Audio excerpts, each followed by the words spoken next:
आइए दोस्तों अगली केस स्टडी पर हम चलें और केस स्टडी डिस्कशन में ये केस स्टडी बड़ी ही इंटरेस्टिंग है। राइट, आइए स्टार्ट किया जाए इसका डिस्कशन।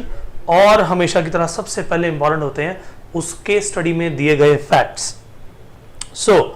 फैक्ट्स हमारे सामने लिखे हैं दोस्तों। लिखा है an auctioneer advertised in a newspaper that a sale of office furniture would take place on a certain date. ठीक है जी, यानी ऑक्शन की एडवर्टाइजमेंट दी है। A person got interested in the furniture and came from a distant place for the auction. कि भाई बढ़िया फर्नीचर है, चलो मैं चलता हूं। और बंदा बहुत दूर से वो कह रहा है कि मैं तो भाई इस ऑक्शन के लिए ही आया हूं। क्या देख करके?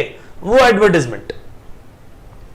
With the intention to buy the furniture but the auction was cancelled. अब भैया जो डेट तुमने दी थी उस दिन ऑक्शन आपने कैंसिल कर दी। अब जो व्यक्ति इतनी दूर से आया, अपना वक्त लगाया, पैसा लगाया, और पता चला जी वो जिस काम के लिए आया था वो ऑक्शन ही कैंसिल हो गई, तो इसने उस ऑक्शनियर के अगेंस्ट केस दायर कर दिया और क्या कह दिया कि भैया मुझे तो अब मेरा पैसा, मुझे कॉम्पनसेशन चाहिए for the loss of my time and money. So the person sued the auctioneer for his loss of time and expenses. अब ऑक्शनियर के अगेंस्ट केस दायर हो गया। अब ये व्यक्ति जो इतनी दूर से खर्चा करके आया, इसकी कंटेंशन क्या है आइए देखें, और सामने वाली पार्टी की कंटेंशन क्या है। The contention of that person was that the advertisement was a declaration of the offer only. कि आप अपनी ऑफर देखो डिक्लेयर ही तो कर रहे हो, एंड दैट इज वाई जो भी डिक्लेरेशन है, ये डिक्लेरेशन भी it should be equivalent to offer.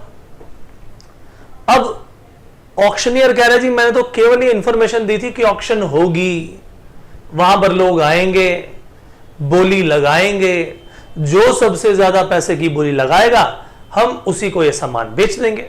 Generally ऐसा ही होता है।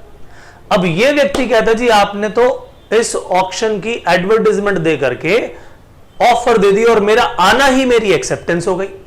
अब आप वो मुझे बेच नहीं रहे, तो भाई आपने कॉन्ट्रैक्ट को ब्रीच कर दिया, इसीलिए अब तो मुझे पैसा चाहिए।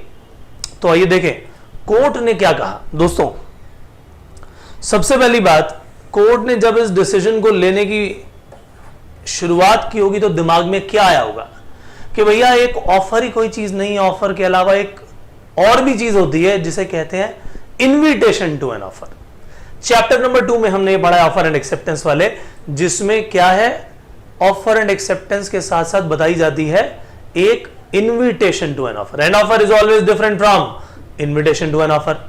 तो भैया यहां पर जब ये एडवर्टाइजमेंट दी गई, ये तो केवल एक इन्विटेशन टू एन ऑफर थी, और भैया बिड्स जब लगाई जाती हैं वो कहलाती हैं ऑफर।